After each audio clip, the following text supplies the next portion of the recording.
Lee Marsh wants to know. I've taken your questions before, Lee Marsh. I remember your name. I remember your name specifically, specifically because my touring company, the touring company that I tour with, Magic Space Entertainment, is run by my friend Lee Marshall, and I always do a double take when I see your name, and I think, is Lee Marshall joining the live stream? Anyway, hi Lee Marsh. Which VFX excited me the most on the Indy films? Ooh, that is a great question.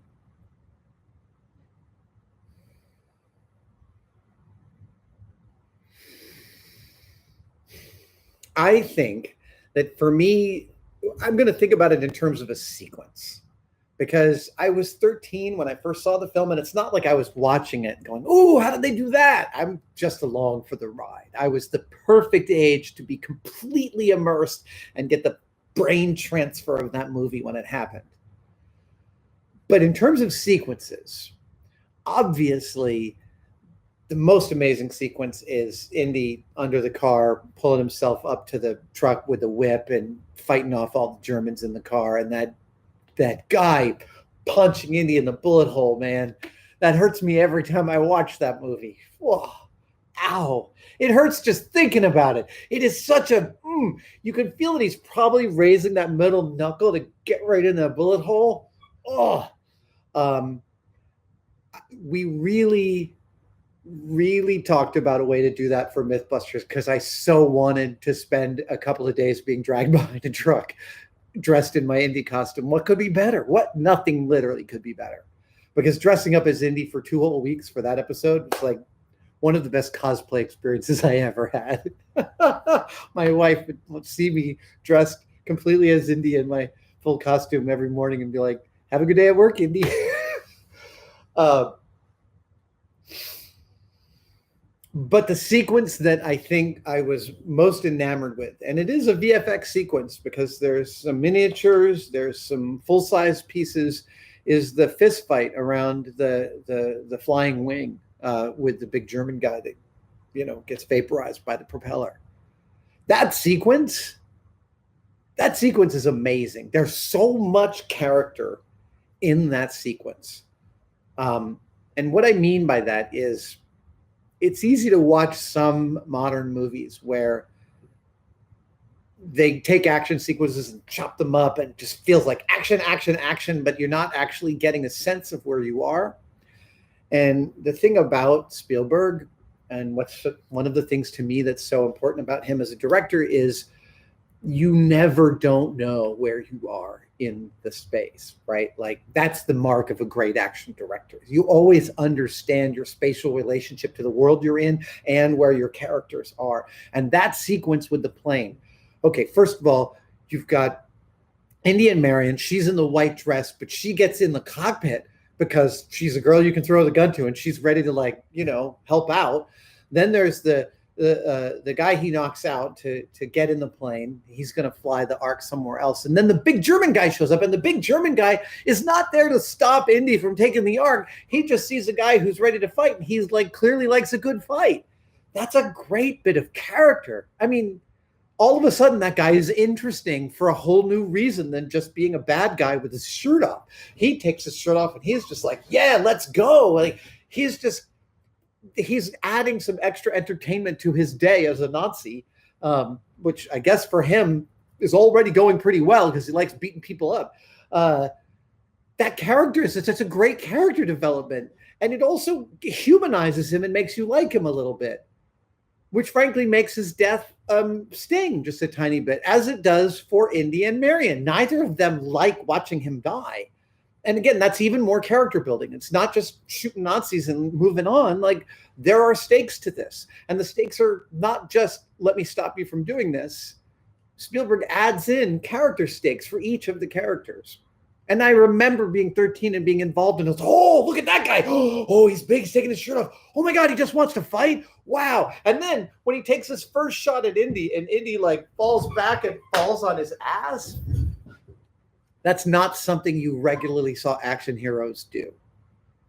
Like even at 13, I recognized this was kind of a remarkable development for our main character, that like one punch and he's down and he has to get back up and fight this guy. And now you're like, okay, what's going to happen now? Yeah, it's a phenomenal sequence. And the more I watch it, every time I watch it. So you remember, like at a certain point, the guy gets shot and he falls against the thing and the props start up and the plane starts moving. So now it's a fist fight on a tarmac with a plane whose propellers are moving and the plane is spinning and it's dripping gasoline towards the fire. And Spielberg is able to keep you just remember watching it or watch it after this live stream and notice that you never don't know where you are. You are always anchored in the space. That's amazing directing. When Norm and Joey and I made A Farewell to Arms, our film with Weta Workshop and Richard Taylor and Peter Jackson, where I wore the suit of armor and my arm gets knocked off, we got the tiniest increment of a taste of what it's like to make an action sequence, which is not our bailiwick, right? Like, I mean, Joey and Norm have more training in this than I do by far, but you know, we're making our kinds of videos. We're not shooting action movies. So to actually put together the pieces of an action sequence and make sure you had enough for an edit was really complicated for us. And there's a lot of discussion back and forth and reaching out to the Weta people and the Weta producers we were working with to give us advice. But just giving that tiny window into what it is to like have two people battle and know where you are in space and be able to follow that battle and have that battle have stakes and results that you care about. It's super non-trivial, super complicated. So there are ways in which the way modern movies are made is way easier for directors, like, you know, later Michael Bay, just like chop, blur, action. But what a thrill to watch a master do it like Spielberg. Vickie Bligh. Are you related to Captain Bligh? Lineage of Captain Bligh? I wonder. And not that that's necessarily a bad thing. I mean, you know, he was a compromised dude, but I always wonder. Carrie Byron is a descendant of Lord Byron. I didn't know that until I made a joke about it. And she said, no, it's actually true. Vickie Bligh says, did you ever get your stolen whip back? No, I did not. For reference, my Land Cruiser was broken into, I think earlier this year, I think in like January. My Land Cruiser was broken into and they stole a bunch of stuff out. I didn't keep a bunch of important stuff in it, but I had literally I was on a shooting location for something. And whenever I'm out in the middle of nowhere, I tend to bring one of my Indy whips so I can practice cracking it. Because you can't do it here in the city. It sounds like a rifle shot. People show up. By the way, the very first time I finished my first whip, which was made out of cowhide, and I built it in like 1995 or something like that. And I took it to the biggest field I could think of, which was one of those big grassy fields on the side of the Embarcadero office buildings down at the Embarcadero. And I started cracking it. And the cops showed up. And they were like, we're getting calls about gun shots. So they said, can you please stop doing this? So then I went over to Dolores Park because I lived on Bartlett Street and 23rd at the time. So I went over to Dolores Park and I cracked it a couple times. And this guy walking his dog came over and he was like, tell me about the whip that you've got there. And as he came over, I could see he looked like a totally normal guy, except that underneath the white collar of his shirt, he was wearing a dog collar.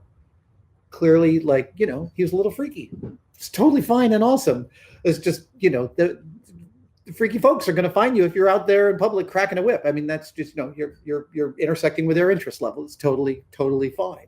So all of this is to say, it's not like I'm going to go out into Dolores Park today and crack a whip because I'm me, and that's just it's going to lead to a series of events that don't necessarily feel private or like practice to me. And so I put my Raiders whip. Now I have a whole bunch of Raiders whips. I have the one I built myself in 1996, 95, 96. I actually have two that I built myself. I have a couple of beautiful ones that I commissioned from some great whip makers. I have a great Anthony DeLonge's style longer handle whip. The whip that got stolen is the one that that Ron Morgan, David Morgan's son, David Morgan is the maker of the whips for the Raiders films. And he is no longer making whips, but his son, Ron, built this whip for our Mythbusters Raiders episode. And he built it for me specifically to whip over a branch and swing across the chasm, which I was able to do. So it had a real special meaning to me. I can reach back out to the David Morgan Company and ask and commission them to build me another one exactly like that. They have their notes. They should be able to do that. I haven't gotten around to it.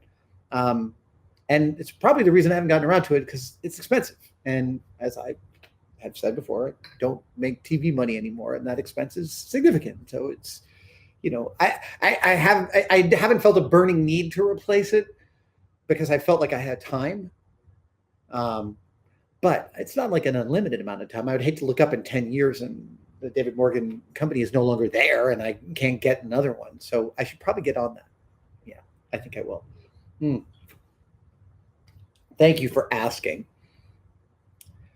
And I appreciate that you folks, my fan base, will ask me about these things like losing the Sankara stone at the party or the whip or stuff that got stolen out of my car. And I really want you to know, like, I don't even have negative feelings now about losing that stuff.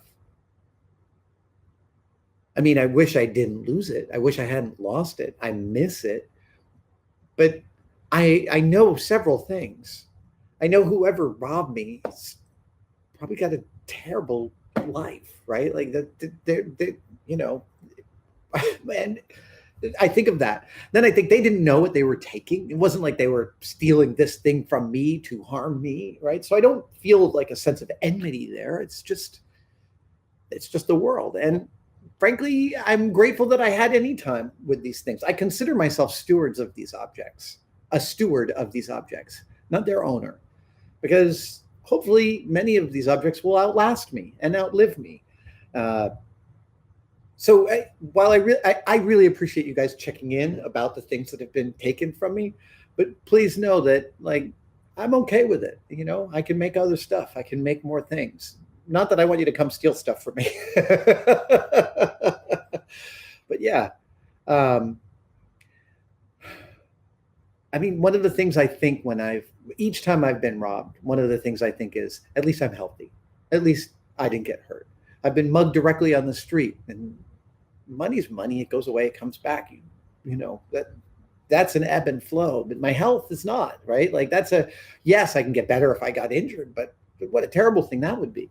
So weirdly, loss tends to imbue in me a sense of gratitude. That is something I have learned this year, having lost my dog and 3 close friends. Each time I think upon those things, losing Huxley or Grant or Michael or John, friends of mine who I cared about so much, the predominant emotion I have when I think about those losses is gratitude. Gratitude for what I was able to share with those amazing people and my amazing animal, and gratitude for the time I got to do that. Yeah. That got darker and deeper than I thought it would.